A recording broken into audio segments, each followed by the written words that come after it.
Multiple choice questions come up frequently in IELTS reading, so you must absolutely know how to answer them. And this is what you will learn in this lesson. We solve a practice test together and I show you my reading strategy that helps you find the correct answers fast. If you're going to take your IELTS soon, check out my IELTS materials. There I teach you everything you need to score high. I show you step by step how to give high scoring answers. And of course, we do many practice tests together, so you will feel confident for your test.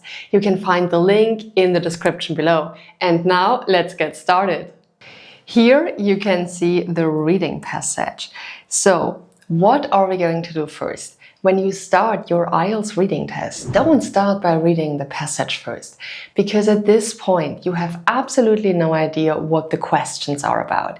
Instead, go directly to the questions, have a look at them, read them carefully, and then have a look at the passage and figure out the correct answers. This saves you a lot of time, and that's what we are going to do now.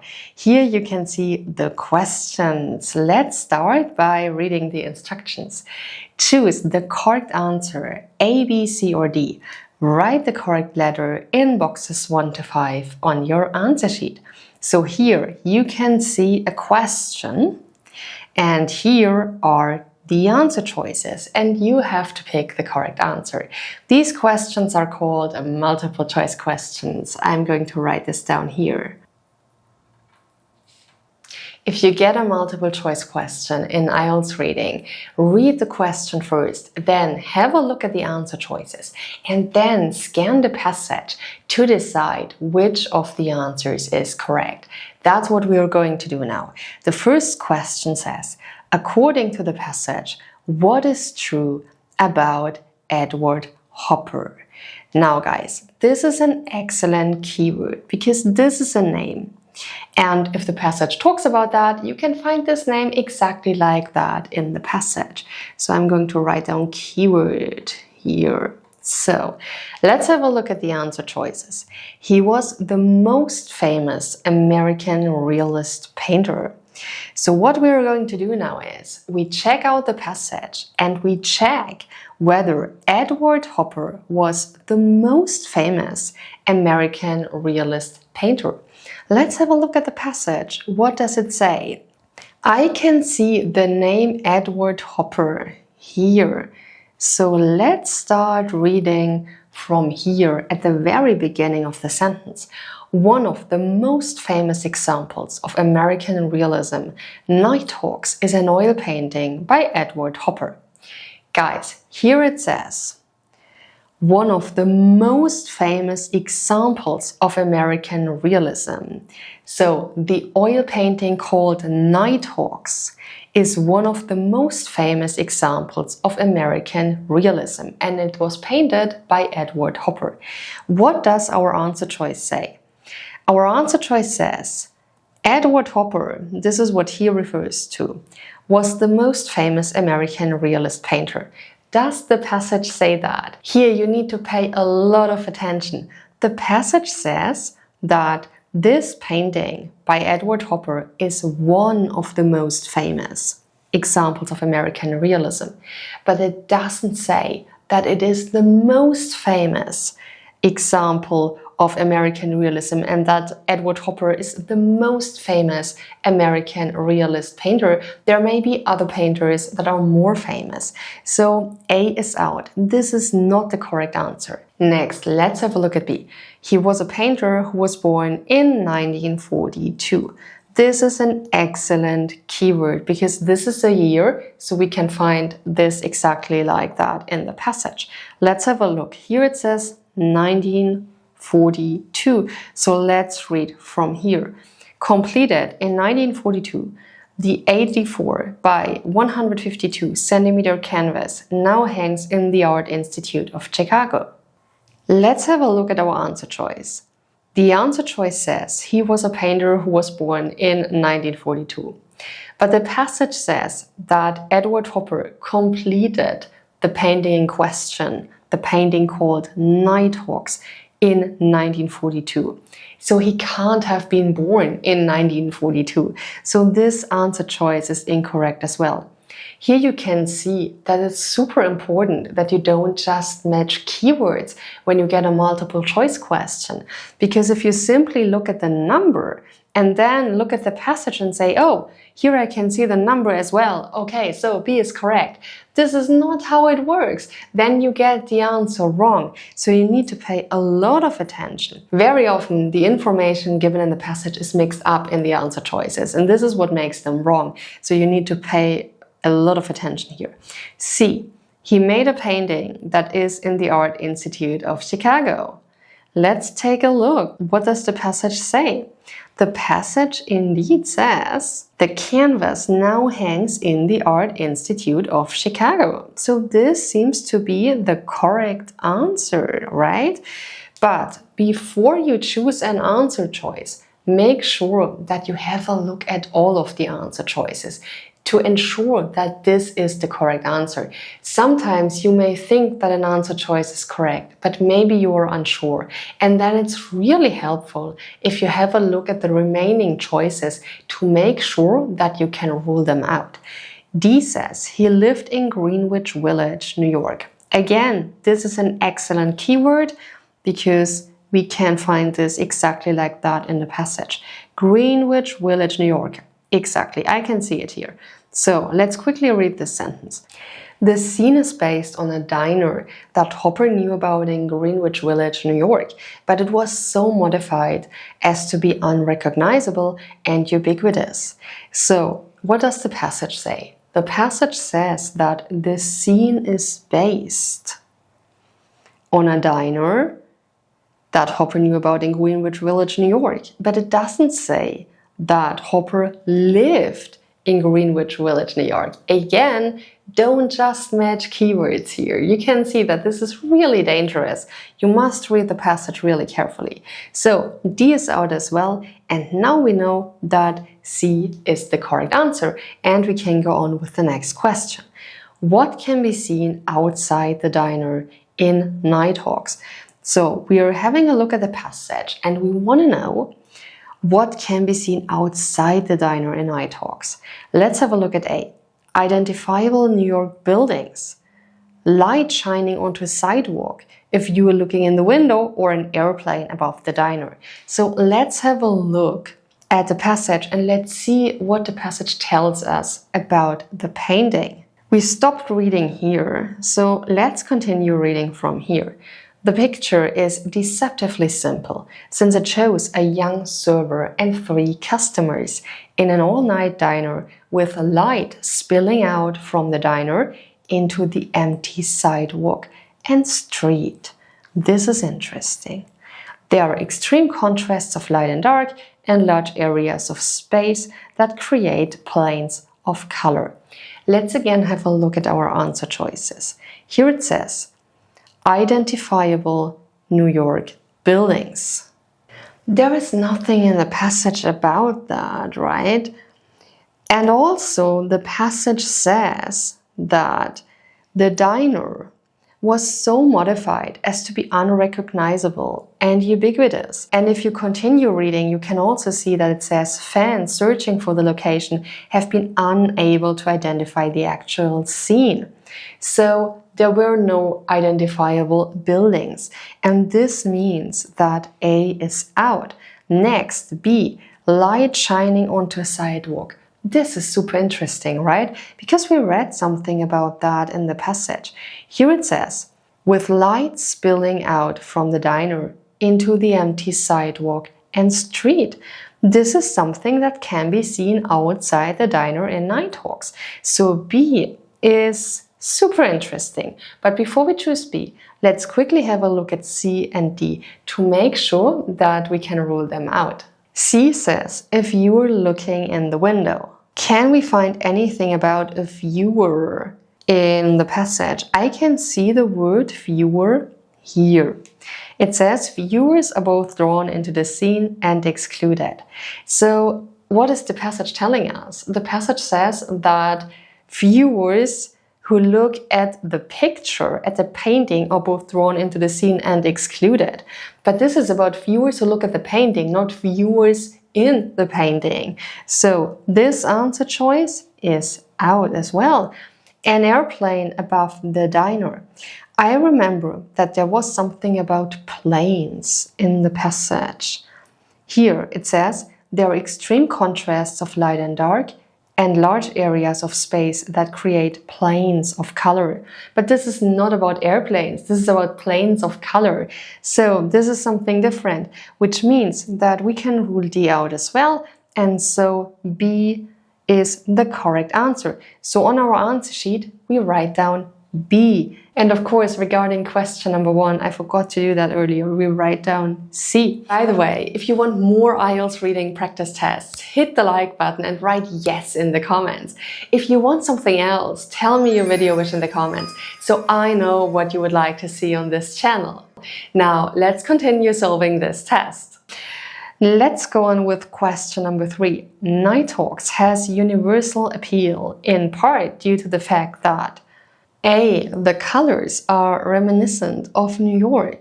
I remember that there was something about colors in the passage. Let's take a look. Here it says, there are extreme contrasts of light and dark and large areas of space that create planes of color. So this is about colors, but the passage doesn't say anything about that the colors are reminiscent of New York. So A is out, this is incorrect. B, the painting is not extremely large. There was something in the passage about the size of the painting. Maybe you remember that. It says here, the 84 by 152 centimeter canvas now hangs in the Art Institute of Chicago. But the passage doesn't say whether this is considered large or small. So the painting is not extremely large is incorrect. This is not what the passage says. C, the diner might be found anywhere. So let's take a look at the passage. Does the passage say that? The passage says, but it was so modified as to be unrecognizable and ubiquitous. Fans searching for the location have been unable to identify the actual scene, which adds to its universality. So this means that the fact that the painting has been modified as to be unrecognizable and ubiquitous makes it more universal or applying to all cases. And this means that the diner might be found anywhere. C seems to be the correct answer. But before we choose C, we do what? We quickly have a look at D to make sure that we can rule out D. Many people eat alone in all-night diners.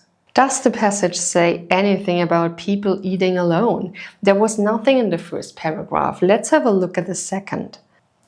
There is nothing about people eating in diners here. The paragraph talks about the viewer and the feelings of the viewer, and it talks about people here, but it says that Hopper admitted that Nighthawks might inadvertently capture the isolation one can feel surrounded by people within a large city. So if this is about people within a large city, it's not about people eating in a diner. So this answer choice is out as well. And now we know that C is the correct answer, and so we write down C on our answer sheet. Let's take a look at question number 4. The contrast experienced by a viewer of Nighthawks is the activity inside the diner and darkness of the street. So now we check whether this answer choice is correct. The activity inside the diner and the darkness of the street. Does the passage say anything about that? Let's have a look at paragraph 2, because there was nothing about that in paragraph 1. We already read this paragraph. Viewers are both drawn into the scene and excluded. The diners appear lonely and engaged in their own thoughts, so the viewer wonders what they are thinking. However, the viewer remains outside the circle of light, so feels separated from the warmth and life within. This is interesting because the answer choice says that a viewer experiences, so a viewer that has a look at the building experiences a contrast. And A says the contrast is the activity inside the diner and the darkness of the street. And this is what the passage says, right? The passage says the viewer remains outside the circle of light and so feels separated from the warmth and life within. So this is indeed a contrast. But before we choose A, let's quickly have a look at the remaining choices to make sure that you can rule them out. This is super important when you solve multiple choice questions in IELTS reading, because you must be absolutely sure that you pick the correct answer. B says, perceiving the diner's thoughts, but not their reason for being in the city. There was something about the diner's thoughts, but is the contrast experienced by a viewer perceiving the diner's thoughts but not the reason for being within the city? The passage only says the diners appear lonely and engaged in their own thoughts, so the viewer wonders what they are thinking. But there is no contrast here. So this answer choice is out. C says the youth of the server and the age of the customers. There was something about the server and customers here. It shows a young server and 3 customers. But first, the passage doesn't say anything about the age of the customers, and also it doesn't talk about a contrast experienced by a viewer here. So this is out as well. D, feeling very lonely, yet being surrounded by friends. The passage says, when Hopper was asked about the mood, he claimed, I didn't see it as particularly lonely. Even so, he admitted that nighthawks might inadvertently capture the isolation one can feel surrounded by people within a large city. So indeed, the painting talks about the isolation one can feel surrounded by people within a large city, but this is not about people that are a viewer's friends. So it's not about friends. This means that D is out as well. And now we know that A is the correct answer. So we write down A on our answer sheet.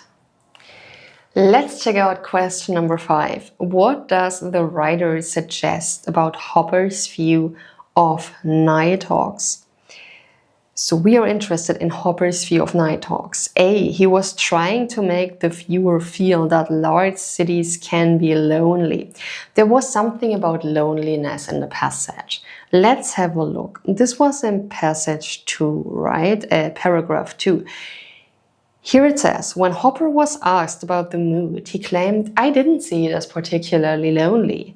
Even so, he admitted that nighthawks might inadvertently capture the isolation one can feel surrounded by people within a large city. So what does he suggest about his painting?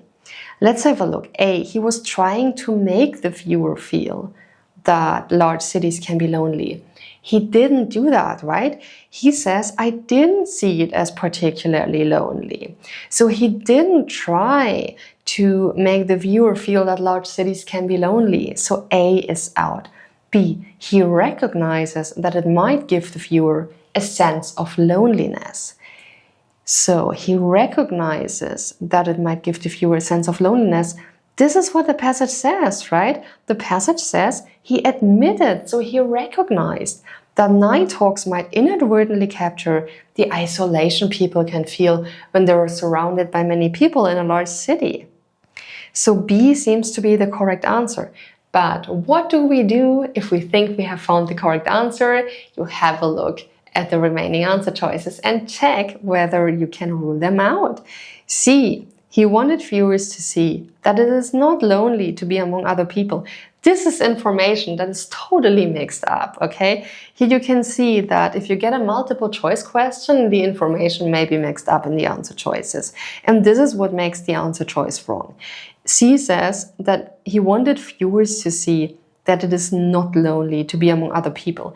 This is wrong in several respects. He didn't want viewers to see that. This is not his intent. This is not discussed in the passage.